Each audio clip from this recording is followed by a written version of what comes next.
Bonjour à tous. À la une, la France se qualifie pour les 16e de finale de la Coupe du Monde de football.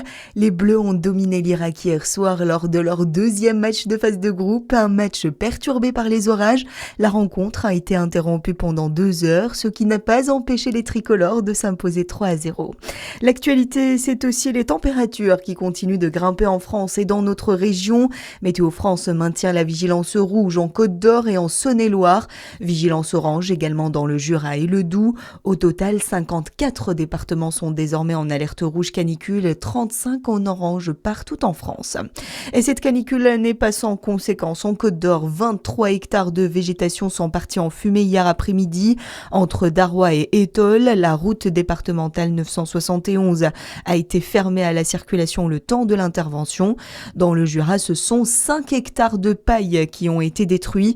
Le feu est parti d'une presse agricole avant de se propager dans un champ situé au hameau de Teignevaux, sur la commune des Hailly. Autre conséquence de ces fortes chaleurs, les perturbations dans les écoles. À partir d'aujourd'hui et jusqu'à la fin de la semaine, tous les établissements de Lons-le-Saunier dans le Jura sont fermés, sauf une école. Des classes surchauffées avec des températures comprises entre 30 et 40 degrés dans les locaux, indique la municipalité sur sa page Facebook. L'école Bernard Clavel climatisée reste donc ouverte.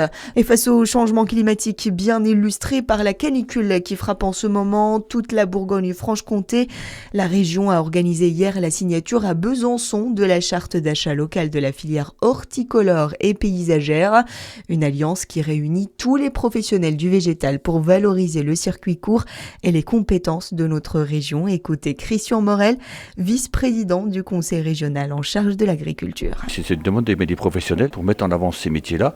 Ça représente quand même 1400 emplois sur cette région, de mettre en avant les métiers, les savoir-faire. Et nous, ça nous engage aussi dans nos investissements futurs à pouvoir aller vers ces professions-là. Et en plus, ces jours-ci où c'est que la canicule est là, on voit tout le rôle du végétal, tout le rôle des arbres, tout le rôle de déminéraliser notre secteur. Là, c'est important qu'en ville, les gens puissent aller se mettre à l'ombre d'un arbre, mais pas que.